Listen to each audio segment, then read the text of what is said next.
नमोस्तु महाराज जी।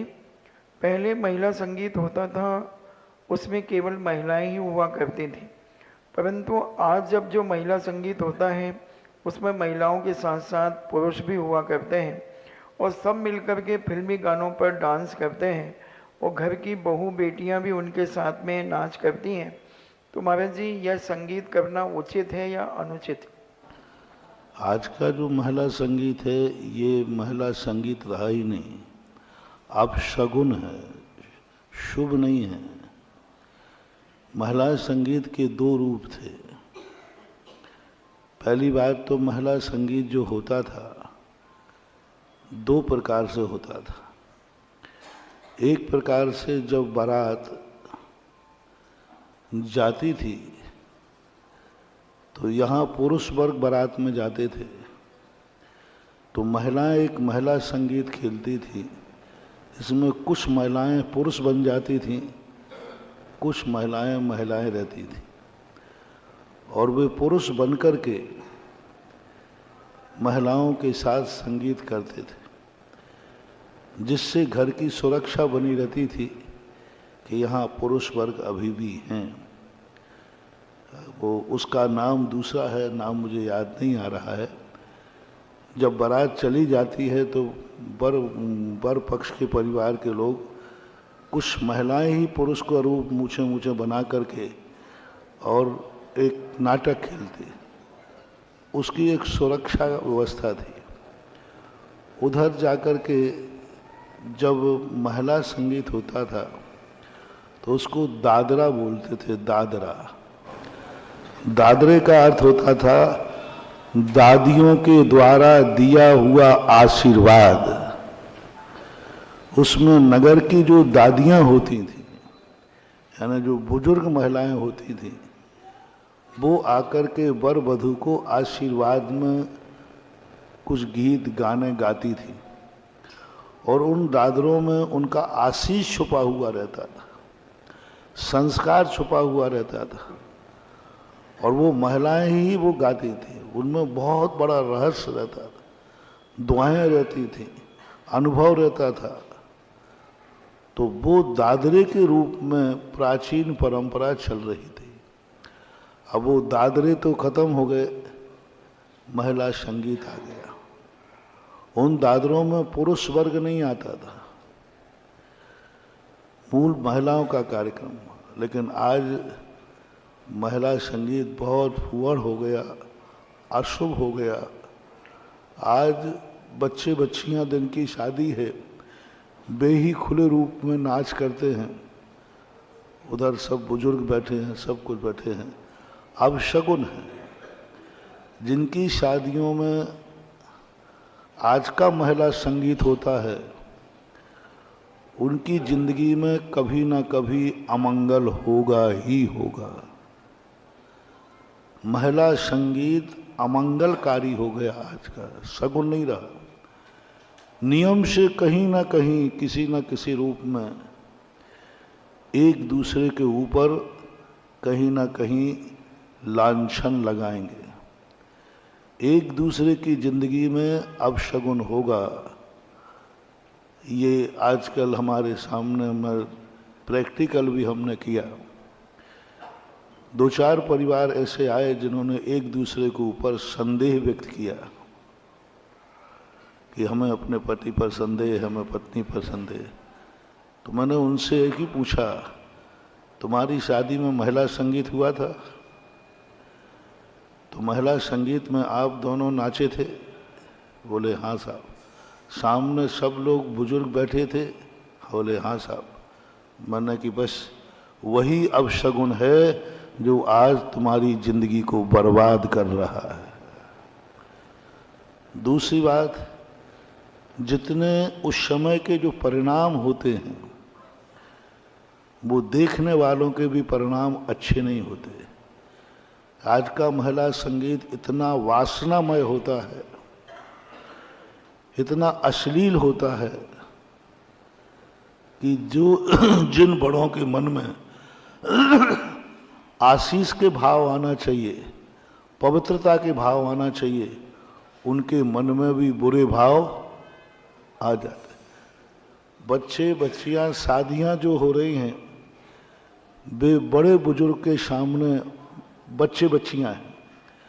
बच्चे बच्चियों के दृश्य को देखकर, बच्चे बच्चियों के नाच को देखकर, बच्चे बच्चियों की प्रस्तुतिकरण देखकर यदि बड़ी उम्र वालों के मन में विकार भाव आ जाए, समझ लेना वह कार्यक्रम अब शगुन हो गया। रिपीट करता हूं, बच्चों का कार्यक्रम है, इस ढंग से प्रस्तुत किया गया कि बड़ी उम्र वालों के मन में भी विकार भाव आ गया। नियम से समझ लेना अब शगुन हो गया, जहां पवित्र भाव रहना चाहिए था। क्योंकि वो रंग महिला संगीत में प्रस्तुतिकरण ही ऐसा किया गया, जिस प्रस्तुतिकरण को देख करके, उनके हाव भाव, उनकी वेशभूषा देखकर बड़ी उम्र वालों के परिणाम भी विकृत हो गए। क्योंकि बड़ी उम्र वाले लोग कोई महाराज नहीं बैठे, बड़ी उम्र वाले लोग कोई मुनि महाराज नहीं हैं, वो भी हैं तो गृहस्थी हैं।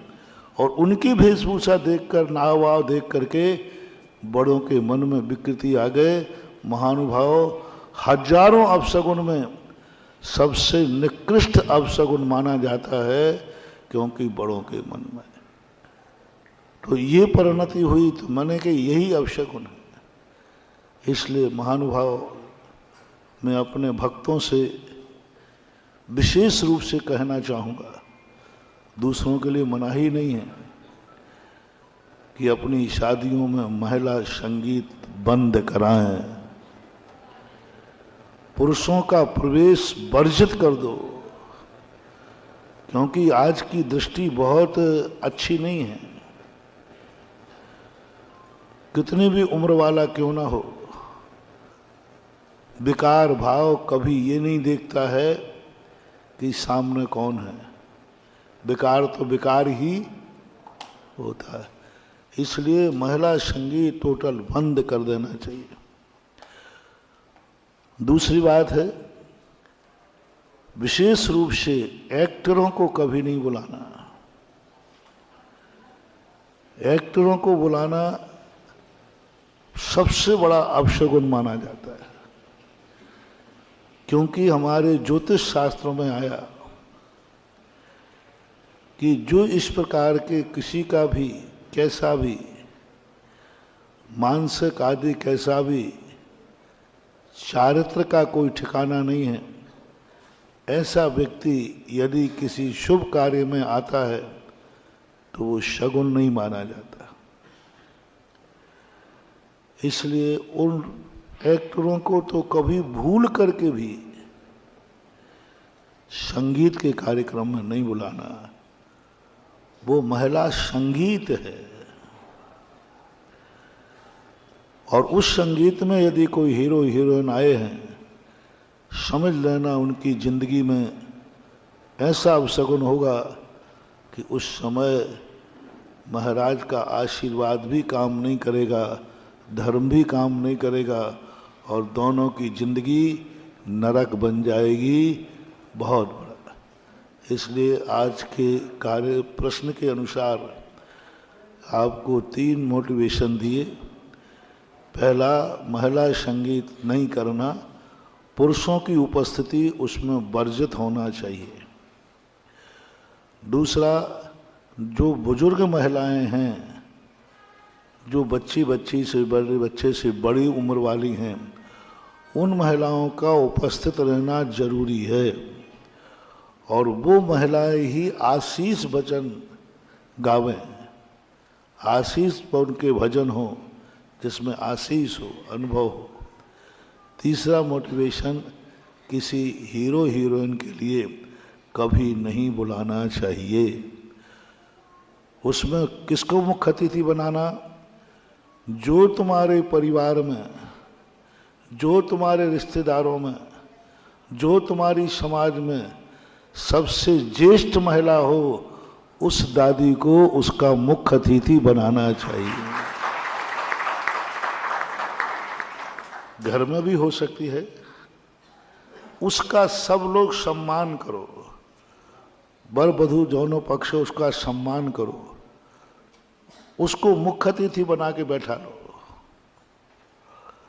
तुम्हारे पास नहीं हो तो रिश्तेदारों में देख लो, रिश्तेदारों में नहीं हो तो समाज में देख लो, उसको उस दिन का मुख्य अतिथि बनाओ और वो मुख्य अतिथि बन करके बैठे।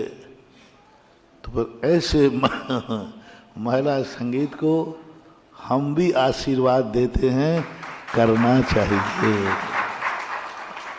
अब आप विचार करें महिला संगीत कितना पवित्र है, जिसको मैं भी आशीर्वाद दे सकता हूं।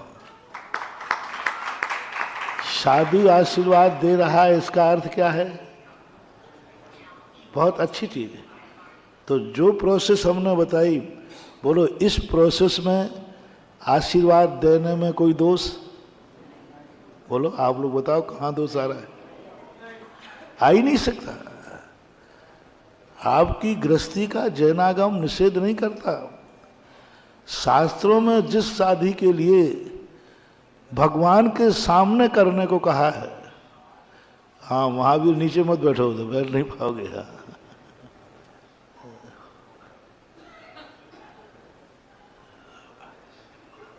और यहाँ कहीं बैठा दो कुर्सी। बहुत बड़ा उपसर्ग झेल करके आए हैं महावीर जी, सांगानेर मंदिर के अध्यक्ष जी हैं। बहुत बहुत बड़ा उपसर्ग झेल के आए।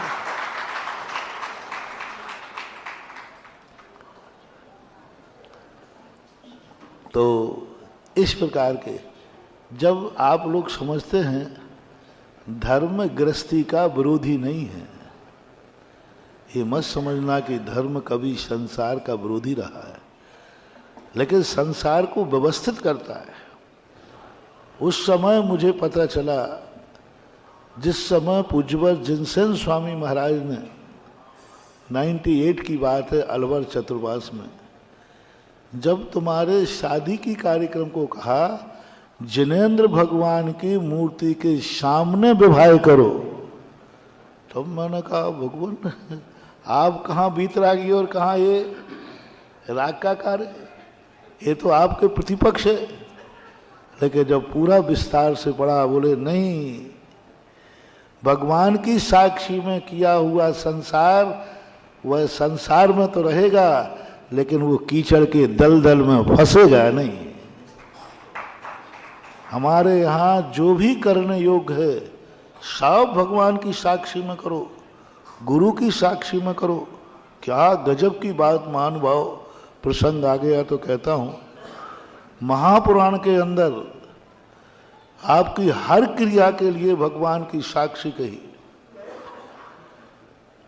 भगवान का विवाह करना है आपको, भगवान के पास विवाह के लिए विधान कीजिए, पूजा कीजिए, सारे परिवार को लाइए और ला करके भगवान की साक्षी में दोनों पक्ष बराबर इंद्राणी बन करके, दोनों पक्ष बराबर पूजा की टेबल लगा के जैसे विधान होता है, ऐसे विधान में यजमान वर वधू को बना करके और अपना विवाह संस्कार कीजिए।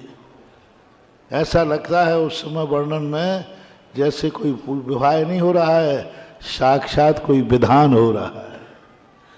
फिर उन्होंने बहुत बड़ी बात कही कि यदि तुम कुल दीपक या कुल संतान चाहते हो, उसके लिए तुम भगवान के पास जाओ, भगवान की पूजन करो, अनुष्ठान करो और संकल्प करो कि भगवान हमारे लिए कुल परंपरा चलाने के लिए, आपका धर्म आगे बढ़ाने के लिए, हमारा कुल भी बढ़े, संसार भी बढ़े, आगे धर्म भी बढ़े, ऐसा करने के लिए मैं आगे अपनी संतान आदि की इच्छा रखता हूँ।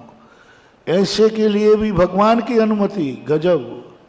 जब मैंने जिनसेन स्वामी को पढ़ा, मैंने कि भगवान क्या बात है, संतान उत्पत्ति के लिए भगवान से आशीर्वाद, भगवान की साक्षी, भगवान के सामने विधान, दोनों को कर कर परिवार के साथ में कोई पाप नहीं कर रहे हैं। संतान की उत्पत्ति की इच्छा करना कोई पाप नहीं कर रहे हैं। विवाह करना कोई पाप नहीं हो रहा है। उस समय जो उन्होंने भावनाएं दी, 53 क्रियाएं लिखी, उसमें 16 क्रियाएं गर्भान्वय जन्मावतार की बड़ी विचित्र दिशा है। इसलिए महानुभाव, संसार की क्रियाओं को अपवित्र मत बनाओ, इतना अपवित्र मत बनाओ जिसमें तुम कभी भगवान का नाम लेना चाहो तो लेने लायक भी न रहो। कम से कम शादी विवाह ऐसे तो करो जिस विवाह में महाराज का आशीर्वाद लेने जाओ। क्या कह रहा हूं? ऐसा तो करो कम से कम विवाह में कि मैं कम से कम तुम्हें आशीर्वाद दे सकूं। मेरा मन करता है देने का, लेकिन मैं कैसे दूं? विवाह में क्या क्या होना है, रात्रि भोजन होगा, आजकल बारातों में क्या क्या होता है वो तो आप सबको ज्यादा मालूम है। कैसे आशीर्वाद दे दूं?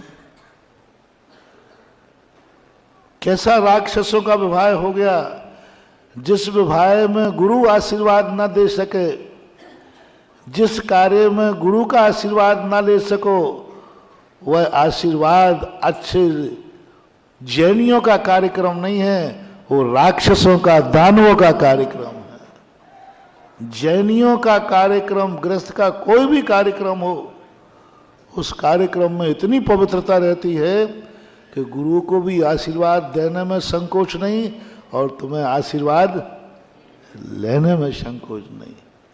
इसलिए आज महिला संगीत का जो हमने बात कही अब शगुन है, इसलिए महिला संगीत के लौट करके आओ। उसका नाम क्या रखो? दादरा, और नीचे लिखो दादियों का आशीर्वाद। उसको क्या लिखो? दादियों का आशीर्वाद महोत्सव, संगीत कार्य, दादियों का संगीत कार्यक्रम ही मान लो, नाम आप कर लो। ऐसा लगो जिसमें हमें भी कहें हाँ मेरा आशीर्वाद है, जाओ करो कार्यक्रम, ऐसा।